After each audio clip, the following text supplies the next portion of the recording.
Eh, Pertama mungkin saya kurang lebih satu frekuensi dengan Bung Egi ya dan kawan-kawan di ICW. Jadi kalau kemudian ada tone yang sama, analisa saya dan kawan-kawan ICW, Mas Egi dan kawan-kawan yang lain, ya dimaklumi saja. Tetapi kalau bicara soal apakah misalnya pertanyaan Indonesia mengalami kemunduran demokrasi atau regresi demokrasi, maka sebaiknya kita mungkin bisa memulai dari evaluasi terhadap agenda-agenda reformasi 98. Tapi sebelum sampai ke sana, saya mungkin ingin memulai dengan mengutip pandangan Huntington ya tentang uraiannya mengenai gelombang demokratisasi ketiga yang berlangsung di akhir abad 20, 70-an sampai 90-an akhir begitu. Gelombang ketiga yang mengikuti gelombang pertama pada saat revolusi Prancis dan Amerika, kemudian gelombang kedua pasca Perang Dunia Kedua. Ada kekhawatiran terbesar Huntington di dalam uraian mengenai demokrasi gelombang ketiga ini. Huntington mengatakan begini, demokratisasi gelombang ketiga itu jangan-jangan akan dihancurkan bukan oleh aktor-aktor sistemik negara, ekstra sistemik seperti militer, tetapi akan dihancurkan oleh aktor-aktor politik yang sesungguhnya dipilih secara demokratis. Maknanya apa? Kalau kemudian kita membaca situasi demokrasi hari ini, justru ya elit-elit politik yang kemudian dipilih secara demokratis inilah yang berperan besar dalam melakukan proses pembusukan terhadap demokrasi. Yang paling berbahaya ketika kemudian elit-elit yang terpilih secara demokratis ini kemudian melakukan proses pembusukan demokrasi dengan cara-cara yang seolah-olah legal. Kalau kawan-kawan misalnya membaca bagaimana produk legislasi kita, mulai dari revisi Undang-Undang KPK, revisi Undang-Undang Minerba, revisi Undang-Undang Mahkamah Konstitusi, termasuk juga kemudian Undang-Undang Cipta Kerja yang dibuat dengan pendekatan omnibus, itu seolah-olah adalah produk-produk legislasi yang legal, tetapi sebenarnya di baliknya ada kebebasan dan demokrasi yang terancam akibat ulah elit politik. Bukan hanya rejim hari ini ya, bukan hanya pemerintahan Jokowi, tetapi juga termasuk kekuasaan eksekutif menyertai kekuasaan legislatif, termasuk juga ada kecenderungan dikontribusikan oleh kekuatan yudikatif melalui pengujian Undang-Undang KPK. Misalnya kemarin kalau kita baca ya, ada 7 pengujian baik material dan formil yang kemudian diputuskan oleh Mahkamah Konstitusi, yang cilakanya dianggap oleh kawan-kawan pada aspek formil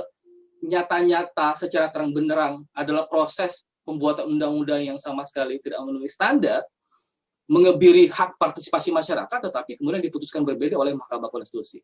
Tetapi kalau kita baca sebenarnya bagaimana elit politik ini bekerja, sebagaimana kekhawatiran Huntington tadi, betul bahwa kemudian itu bisa kita lihat pada proses bagaimana agenda-agenda reformasi, ada 6 agenda reformasi yang kemudian dikorupsi secara habis-habisan oleh elit politik ini.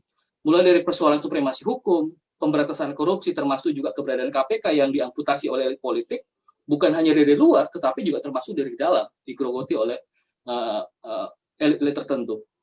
Kemudian pengadilan Soeharto dan kroni-kroninya, termasuk juga misalnya kalau kawan-kawan cermati, agenda keempat reformasi dalam konteks amandemen konstitusi terbatas, terutama menyangkut masa jabatan presiden misalnya.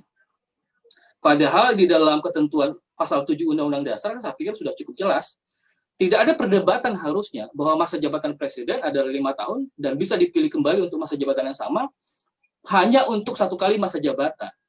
Kalau kita analisis secara original intent misalnya, tidak ada perdebatan. Bahkan pada saat proses penyusunan amandemen terkait dengan pasal 7 ini, Komisi Konstitusi ketika itu juga sudah menyebutkan bahwa tidak ada perdebatan soal masa jabatan sampai 3, 4, dan seterusnya. Di sana hanya menyebut dalam berbagai dokumen yang kita buka misalnya, itu paling lama 2 periode. Tetapi anehnya, belakangan muncul misalnya isu tentang 3 periode, yang kemudian justru yang lebih aneh lagi, Presiden Jokowi malah tidak ada menegaskan mengenai penolakannya terhadap 3 periode tersebut. Misalnya Presiden Jokowi hanya mengatakan, ya kita akan mengikuti konstitusi, kita patuh terhadap konstitusi dan lain sebagainya. Tetapi pernyataan secara eksplisit Presiden, penolakannya terhadap tawaran 3 periode itu tidak ada sama sekali. Bahkan sebagai orang yang berkuasa dengan dukungan mayoritas partai politik, mestinya Presiden kalau kemudian menolak rencana 3 periode ini, itu juga bisa memerintahkan partai-partai pendukungnya untuk ya mendeklarasikan penolakan terhadap isu 3 periode ini. Tetapi sayang sekali itu tidak dilakukan. Secara filosofi bahkan kalau kita tinjau, ya 3 jabatan ini adalah periode yang cukup sangat panjang begitu ya. Filosofi kenapa kemudian masa jabatan itu hanya 2 periode? Ya saya pikir kawan-kawan yang belajar hukum sudah sering mengutip ada Guillaume Lord Acton ya, power tends to corrupt and absolute power corrupt absolutely. Kekuasaan itu cenderung korup dan kekuasaan yang absolut cenderung korup secara absolut pula. Nah kalau kemudian isu ini kita terima, berarti kita sama saja kemudian mengamini kekuasaan yang cenderung absolut yang kemudian mengarah kepada otoritarian. Begitupun misalnya isu-isu yang mengancam demokrasi yang lain, yang notabene adalah bagian dari agenda reformasi. Agenda kelima misalnya soal pencabutan fungsi ABRI. Kalau kawan-kawan membuka data, bukan hanya difungsi terhadap TNI hari ini yang kita khawatirkan, tetapi juga termasuk difungsi terhadap Kepolisian Republik Indonesia, difungsi Polri misalnya. Di tahun 2020, kalau saya mengutip data kawan-kawan Kontras misalnya, ada sekitar 30 polisi yang menjabat di luar korpsnya, menjabat di luar Kepolisian Republik Indonesia. Mereka tersebar sebanyak 18 orang di kementerian, ada 7 orang di lembaga non-kementerian, 4 orang di badan usaha milik negara, ada yang juga menjabat sebagai duta besar, dan bahkan ada di asosiasi independen. Artinya apa? Apa yang kita tuntut pada saat reformasi 98 sebenarnya, itu juga turut terancam dengan menguatnya kembali peran-peran TNI dan Polri, terutama Polri yang saya sampaikan tadi, dalam ranah-ranah politik, termasuk juga jabatan-jabatan penting negara. Kemudian yang berikutnya juga, agak sulit untuk kita tidak bisa mengingkari keberadaan tuntutan ke-6 dari reformasi soal otonomi daerah misalnya. Kawan-kawan sudah banyak mengajukan argumen bagaimana kemudian penolakan kita terhadap revisi Undang-Undang Minerba, penolakan kita terhadap omnibus Undang-Undang Cipta Kerja, khusus menyangkut otonomi daerah atau desain desentralisasi yang kita tuntut pada tahun 98 yang lalu. Ada kecenderungan memang yang terjadi sekarang adalah proses resentralisasi, penguatan kembali konsep sentralisasi yang dilakukan oleh rejim hari ini. Itu yang jadi problem. Padahal kalau kita baca misalnya berbagai macam dokumen-dokumen, termasuk salah satunya adalah putusan Mahkamah Konstitusi, menyangkut apakah misalnya memang desain desentralisasi itu sudah on the track, sebagaimana mandatori dari Konstitusi, Undang-Undang Dasar 1945. Itu sudah benar. Saya misalnya mengutip satu putusan Mahkamah Konstitusi, putusan nomor 10 tahun 2012 yang menguji Undang-Undang Minerba, Undang-Undang 4 2009, MP jelas memberikan pandangan secara eksplisit bahwa prinsip-prinsip demokrasi politik, termasuk pemberdayaan daerah, otonomi seluas-luasnya adalah adil apabila pemerintah daerah itu juga diberikan kewenangan. Jadi tidak hanya berfungsi secara koordinatif. Tapi sayangnya memang produk undang-undang yang saya sampaikan di awal tadi dikorupsi oleh para elit-elit politik yang dipilih secara demokrasi tanda petik, itu justru mengarah kepada sebaliknya. Desentralisasi yang didesain tahun 98 sebagai bagian dari tuntutan reformasi, itu juga kemudian dikangkangi oleh politik. Nah, kalau kemudian kita pindah ke situasi hari ini, kan pertanyaan pokoknya adalah apakah demokrasi Indonesia benar-benar mengalami kemunduran atau benar-benar mengalami regresi. Kemarin dalam beberapa perdebatan yang melibatkan kawan-kawan aktivis-aktivis demokrasi, para buzzer-buzzer yang berada di ketiak rejim hari ini kan selalu mengatakan tuh bahwa tidak bisa misalnya peristiwa di UI dijadikan sebagai tolak ukur kemunduran demokrasi Indonesia. Oke, kalau kemudian argumentasinya kita bantah, itu cukup dengan menyajikan beberapa data-data konkret sebenarnya. Sebagai contoh, ini juga sudah kerap kali diulas, apa yang disampaikan oleh hasil riset dari The Economist Intelligence Unit yang baru-baru dirilis di awal tahun misalnya, itu sudah jelas mengatakan bahwa ya Indonesia dalam laporan The Economist Intelligence Unit itu menempati peringkat 64 dari 167 negara dengan skor 6,30 kalau tidak salah, yang mana kemudian Indonesia ditempatkan sebagai kalau di survei The Economist Intelligence Unit ini kan ada 4 kategorisasi ya, ada 4 kualifikasi, ada full demokrasi atau demokrasi penuh, ada demokrasi cacat atau flawed demokrasi, ada hybrid regimes atau rejim hibrida, dan ada rejim otoriter atau authoritarian regimes. Indonesia ditempatkan pada flow demokrasi atau demokrasi cacat. Mungkin ada yang mengatakan, oh itu kan belum masuk dalam kategori atau kualifikasi otoritarian.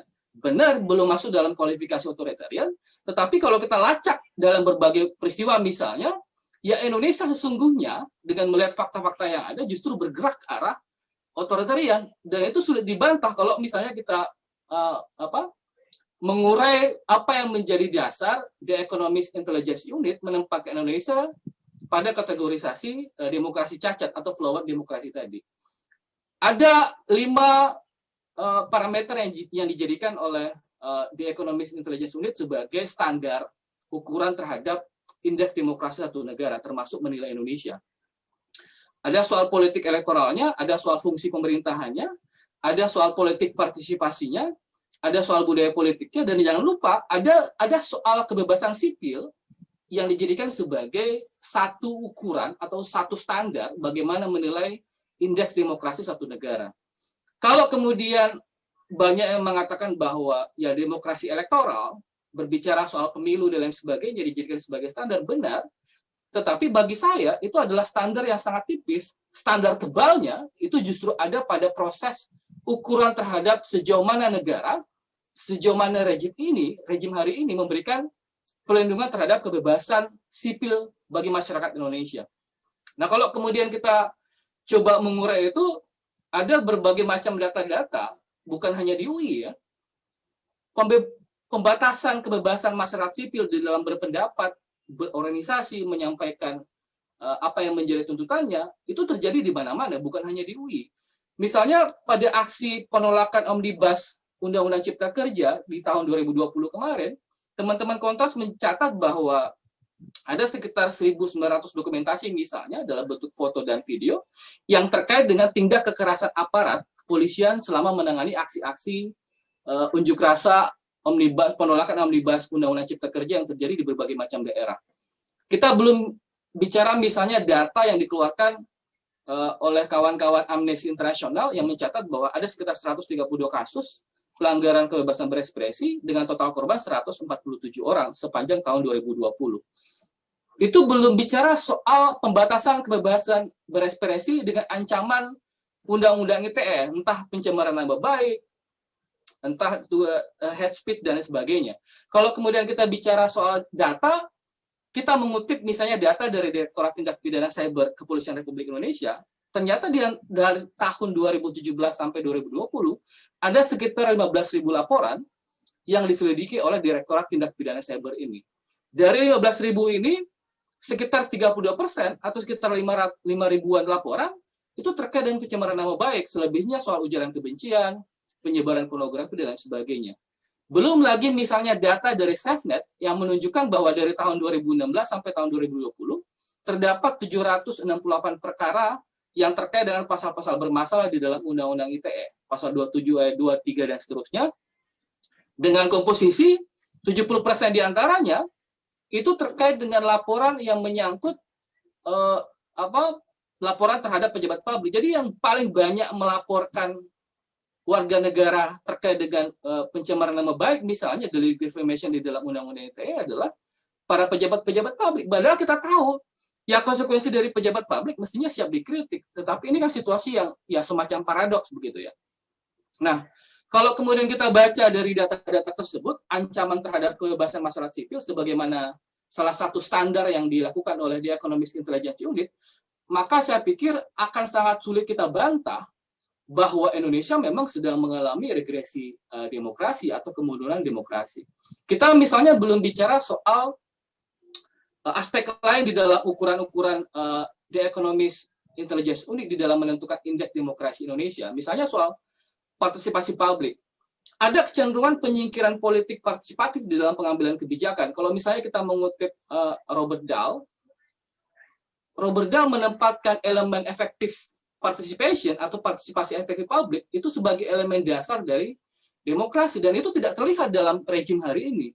Kita bisa melihat bagaimana rejim baik eksekutif ataupun elit politik yang ada di sana misalnya mendrive berbagai macam produk undang-undang yang sama sekali tidak melibatkan partisipasi publik. Ini kan menurut saya adalah sebuah tontonan di mana kemudian demokrasi itu dibajak oleh kepentingan elit politik yang di belakangnya juga itu ada kepentingan oligarki misalnya. Kalau kawan-kawan selalu mengatakan bahwa ya hampir semua produk undang-undang sekarang tidak memihak kepada mayoritas rakyat Indonesia, tetapi lebih banyak misalnya memihak kepada kepentingan oligarki, kepentingan para pengusaha. Ya karena memang notabene ada 262 anggota DPR dari 575 yang memang background-nya adalah pengusaha. Jadi wajar kalau kemudian masyarakat menganggap bahwa kepentingan yang dibawa sesungguhnya bukanlah kepentingan warga negara. Karena memang desainnya kan seperti itu. Saya jadi ingat misalnya riset yang pernah dilakukan oleh Tuan Aspinall. Dia mengatakan bahwa ya pembajakan demokrasi oleh elit politik ini bukan hanya soal